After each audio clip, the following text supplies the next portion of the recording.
Calling the order, please rise to flag. I pledge allegiance to the flag of the United States of America and to the republic for which it stands, one nation under God, indivisible, with liberty and justice for all. Roll call to council, please. Councilmember Cave? Here. Councilmember Halsey? Present. Councilmember Jones? Here. Councilmember McMahon absent. Councilmember Putnam? Here. Councilmember Stacker? Here. Councilmember Walker? Here. Do we have any additions to or modifications of the agenda? If I may, Council, I need to add on, in front of you, you'll have the latest addendum that came back from AWC Risk Management Insurance Pool. They added a couple items. I'd like to discuss those as we move forward. So I guess we could make that item C. And then we do have a need for executive session this evening, and that's why I invited our city attorney to be here. How long do we have? Probably 20 minutes. And it's regarding the litigation that we discussed last night. Any other additions to the agenda? Okay. Darcy, you're up.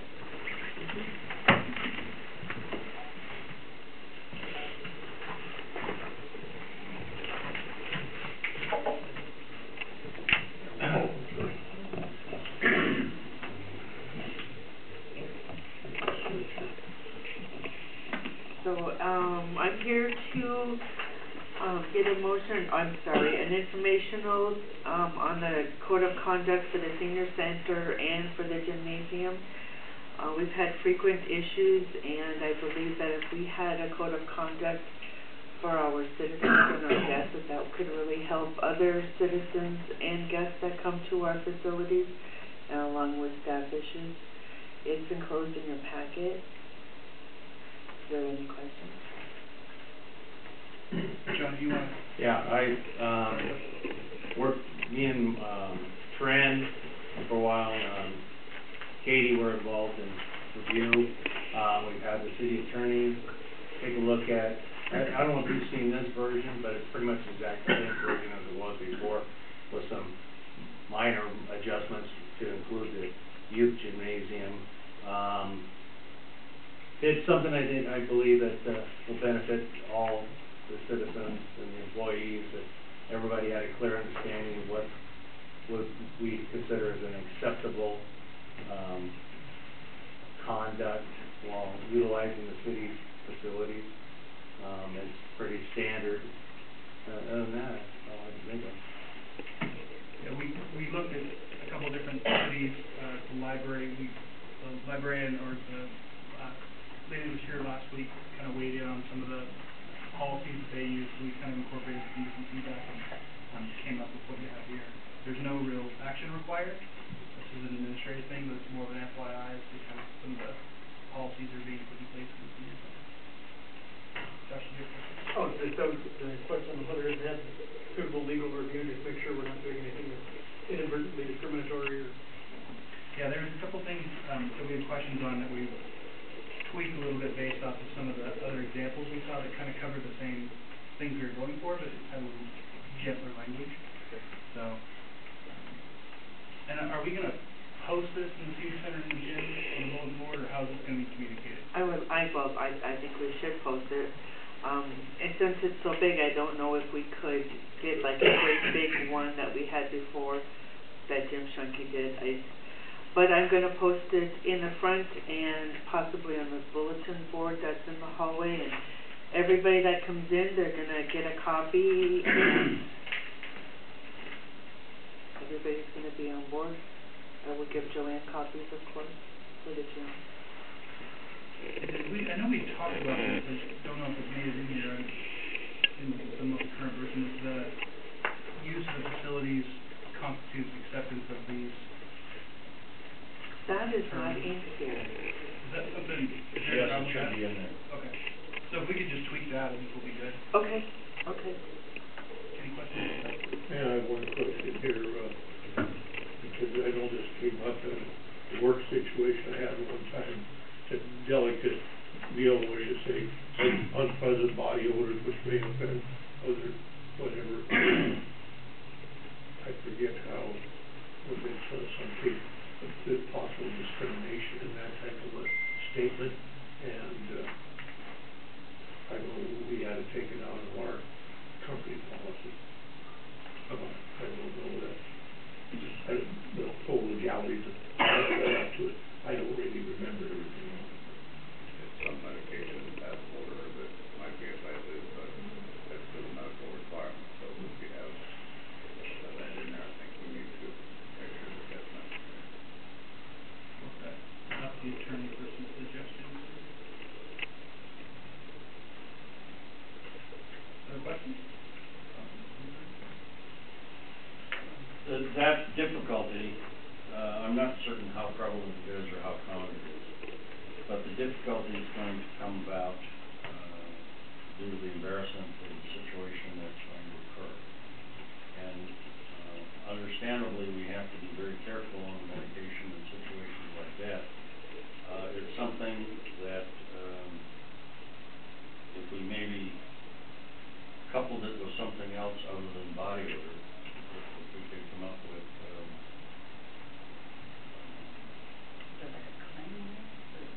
well, that's all subjective. Yeah, it's a very difficult thing, and I toyed with leaving it in and taking it out, and I wasn't certain how prevalent it was. I would prefer that it not be in there because it's subjective, but if it's a difficult problem, we have to address it. Yeah, one other, question, somewhat similar on the language, refrain from using abusive, obscene, threatening, harassing, insulting, or suggestive language. And at some point in there, I'm wondering if you go from, clearly unacceptable language to things that are ambiguous enough that, suggestive language is a very, ambiguous and subjective term. And on the speech issue, and especially when you're dealing in some cases with people who have, dementia or other conditions that can affect their self-editing abilities. I know that's come up in other circumstances, other locations where people say things that are beyond their control. And are you discriminating against their mental condition? Yeah, I have that problem on a regular basis. Do you have a recommendation?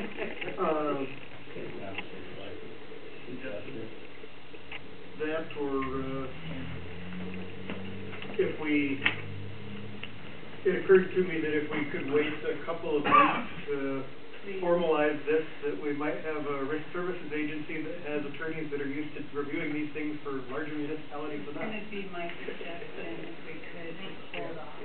Well, I think that's up to you. I mean, I don't think, we're just looking at it from the Right. aspect of. And that's the whole idea, get some conversation and some input on that as council as a whole, that would be my suggestion. It's looking very probable, January 1, we're gonna be in a different insurance, and I would rather have them review it before we post it. I don't see the need for the word subjective when you follow it with, the first sentence or the second sentence by avoid making derogatory comments, slurs, and epithets. I mean, you're essentially covering suggestive with something more definitive, so why not just remove that word? I would recommend you take that. Okay. And a question I have, when you were looking at the one that, like the library or other examples, do they have, in there regarding body odor or that kind of thing? Pretty much a verbatim of the one that we What the looked at. library Yeah. reviews, okay. Not the Library, it was But in it the was city. another city. Oh, okay. Yeah. It was I just questioned. under you. Is that a problem at this point right now? Yes. It is? So maybe we leave it, if we take the suggestive language out, we leave the orders in, and then we ask about the new risk pool. Yeah, Yes. Comes up. Can help with the verbiage on it. You say offensive orders. I know it's subjective, but it's still something you gotta deal with. I mean, I have sensitivity because of the medication I take, and I can't, perfumes and things like that, even hand lotion can be too much for me, so. possibility there. Again, offensive is a subjective term, but if you say odors that interfere with the use of the facilities by others, then you've got some objective standard that, Right. you know, it's not that I don't like the smell, it's that so-and-so is throwing up when you come in the room. Or, one of the concerns I have is that some folks are cigar smokers and they have a smell of cigar or cigarettes on them, and some people find it offensive, others find it quite pleasant.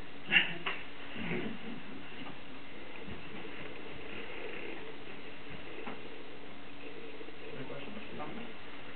I think, like, that's what I would have a review with the give some, maybe hopefully positive answers.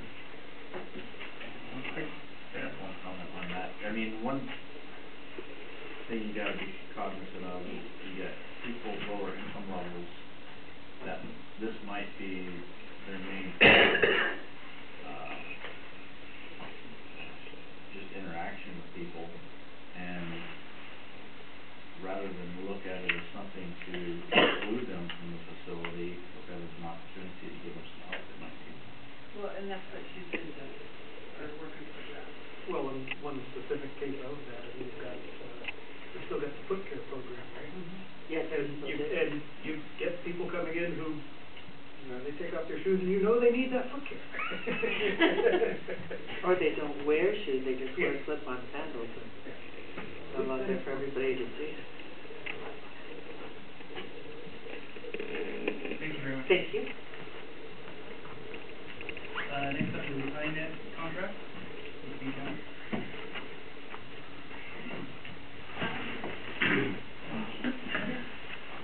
Last week, I received an email from King County INET with an amendment to extend our current contract. Apparently, they're reviewing and preparing to send us a new contract, and they need to, or they want to give us enough time to review the contract that will be coming shortly. So they'd like to extend our current contract date through the end of March. And the only difference at this point is the term, the rate's gonna be different. That's correct.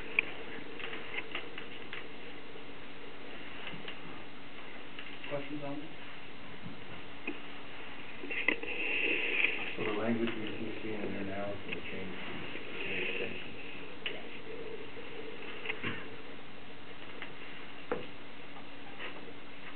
And this is through the end of March, right? Through the end of March. Do we know when we expect the new contract?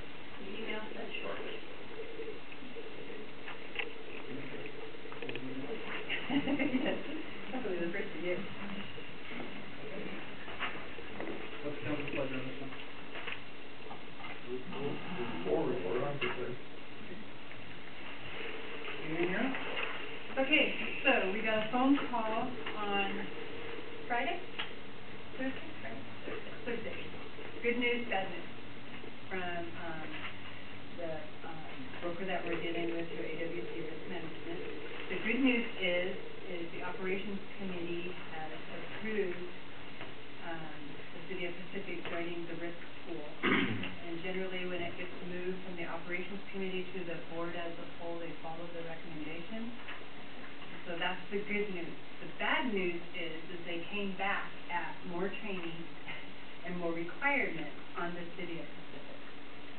And, a lot of it has to do with the current litigation that is against the city right now, and you're gonna notice in, it's item number 8, I believe, or item number 9, where, this is what was added for any current employee that currently has pending litigation against the city. And under this contract, if that employee files a claim against the city, we have a $250,000 deductible. If we don't follow this. It doesn't matter. It'd be, if 250 that or 25? $250,000 deductible for wrongful acts. Go ahead. That's for It employees. specifies only for employees who have previously lost.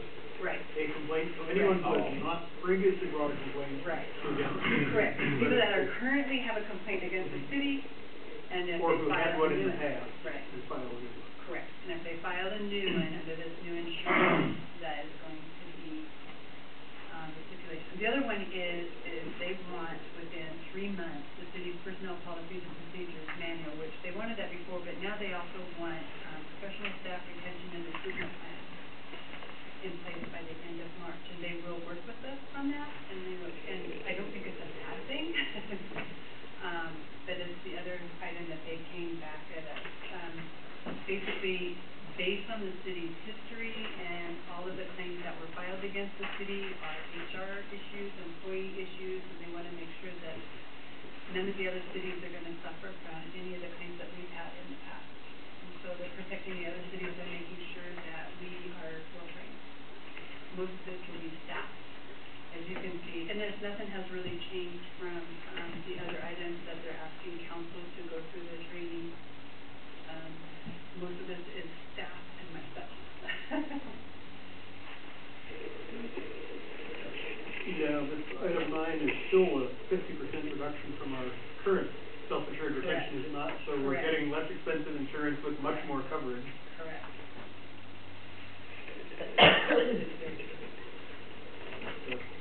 Less good news, but it's still not bad. And it doesn't, the good news is, once we're in there and we prove that we're viable, we follow the rules, we play by the rules, next year when we're looking at, this is not gonna be the issue. Right now, we're an issue, and personally, I feel very fortunate that they're considering us, and if we're in the risk pool of January 1, it looks like I'll have a contract to bring in front of the council on the 23rd to approve. And if we got there, that's a huge accomplishment for the city in moving the city forward. I agree. What do we do for HR stuff right now? Right now, we have Amy, who has been taking HR class training, as well as we have, the union. Okay. Because most of our employees, remember, are represented. True, but the city needs to be represented by someone qualified They to have, represent the city. right, and they have training, and they also have HR staff to help us in making decisions and moving forward. Okay, because one of the things I was gonna suggest is, rather than having a fully trained HR person, for a city this size, is contracting that service. And they're willing to provide that service. If we use them for everything that they have available, we're golden. Okay. To be honest with you, they have so much available to the city. So if we have an issue where we've gone beyond counseling, we're gonna take disciplinary action, we can send this to them. We keep them in the loop every step of the way. If we don't, then we're in trouble. But if we keep them in the loop every step of the way, and they guide us, they help us with any decisions, any litigation, or any kind of, action that we take, disciplinary action, if we keep them in the loop every step of the way, we're covered. Except for number 9. Well, that's something all insurance companies would request. I mean, that was requested with Canfield, our past mayors would listen. Correct. But because of everything that came out of that grant, that's why they're making sure it's in Yeah, writing that we totally get it. Just read 9 about 6 times now, trying to really understand. It's basically saying, it doesn't matter what we do, we follow all the rules. Any employee that previously has filed a suit can file a suit for any reason, and we're gonna be on the hook for $250,000. But We have what that 250. means is they have to win. Yes, we have a $250,000 deductible. That doesn't necessarily mean we're gonna be out $250. It It just also means that it doesn't goes mean they have to to court. win either. We already know that winning doesn't mean you go to court. Correct. Winning means, And I believe, and when they first said that, it might have, it was a big goal, but as Josh stated too, right now, we're at $500,000. I understand where we're With our at. current insurance. But I also believe with all the training that staff, department head staff and myself have to go through, it should not be an issue. It shouldn't. I can't guarantee it won't be, but. Yeah, the only issue I have is that we don't wanna run scared of enforcing the policies and procedures of the city. And that's why they want our manual, and that's why they want us to have an open relationship and a dialogue. Because if we employee that, for whatever reason, needs to be terminated, for whatever reason, we need to have the strength and courage to do what needs to be done, so that. Right, and they're very much aware of everything in the city right now. Okay. Well- And the current claims against the city. And honestly, the best defense in that case is to follow the rules when you're disciplining or terminating an employee, to actually document the reason you're doing it and maintain, you know, Exactly. proper controls. What you would normally do. Use paragraph of discipline and. Right. I'd just point out to the council, paragraph 2 of number 7. Or, excuse me, the first paragraph of number 8. Yeah. And that was in the original one that we had discussed last week. Like I said, there's a couple. And there again, that if we do that, that reduces the risk that there will be a complaint later. For the audience benefit, the paragraph that Ken's speaking of is, the city shall contact AWC RMSA prior to taking any personnel action which may result in the termination of any employee, supervisor, or department head.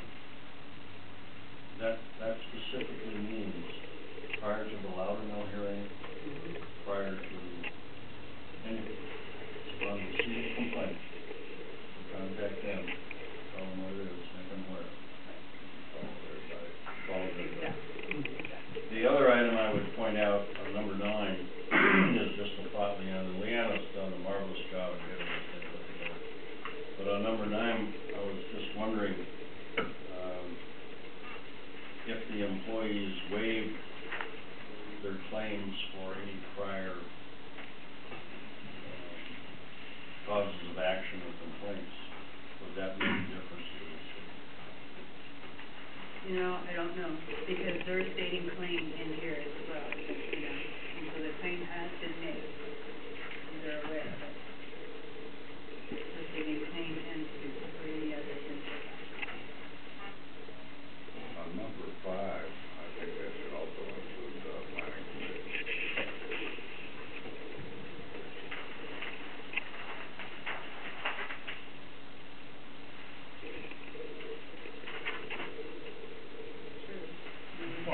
Well, we can certainly optionally say that that's a requirement we have. Yeah, we don't need to put it in our contract, no.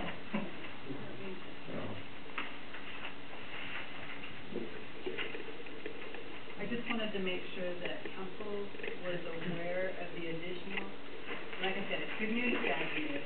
It requires more on our behalf, but yet they are meeting Wednesday at 2. And, we'll know, like, if their board has accepted it, and if they have, we'll have a final on the 23rd to have insurance on the 1st of January. I do have one question about paragraph 8, when it includes department head. Most department heads in cities work as are at-will employees. Correct. I don't understand why we'd have something in there, or they would have something in there that would prevent the mayor from being able to terminate an at-will employee in favor of bringing someone else in if they feel they have more experience being beneficial to the city. Our former mayor, was shut down more than once on wrongful termination of a department head. So I'm sure they're just looking at our recent history and saying, if you can't even fire a department head properly, then you have to face this for everybody.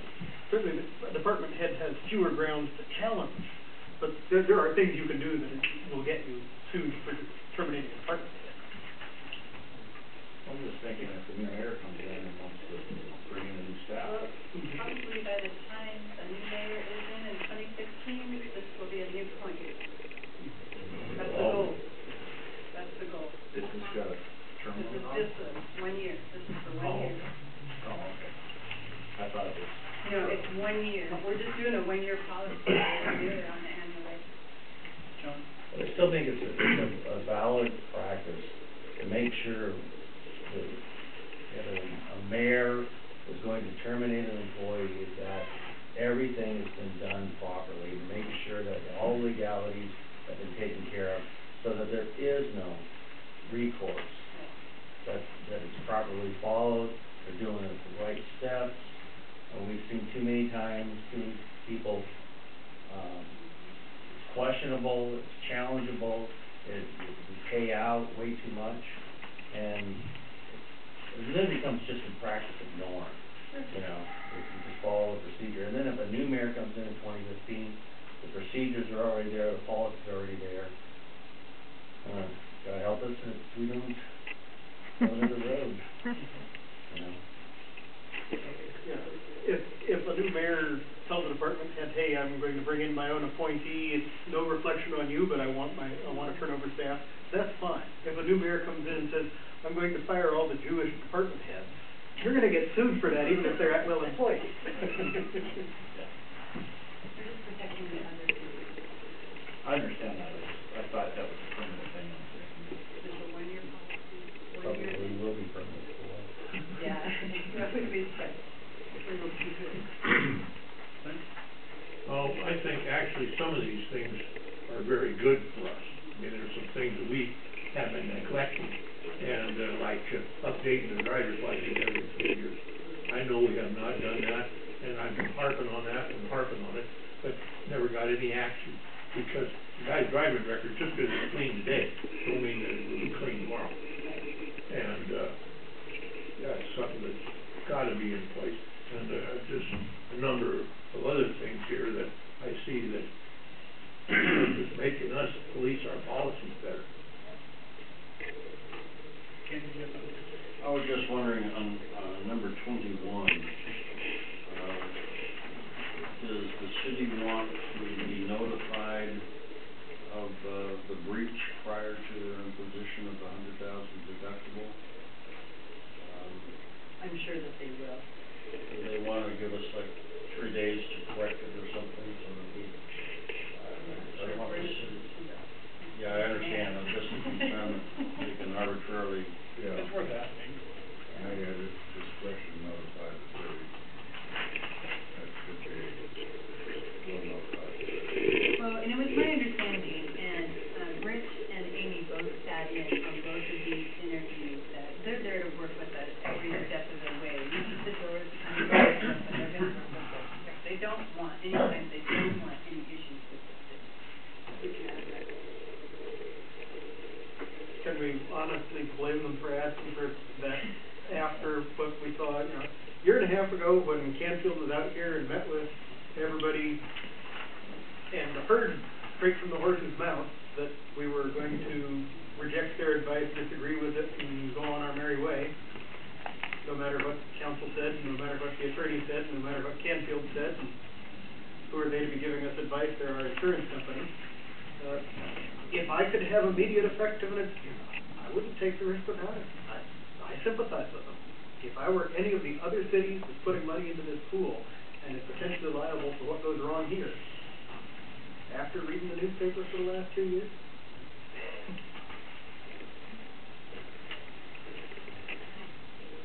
Other questions? No action on that part? Consensus to move forward. Any concerns? Sure, let's move forward. that what we got there? We could move it backward, just last week, wide open market. Okay, that's it for the agenda. We have a 20-minute executive session.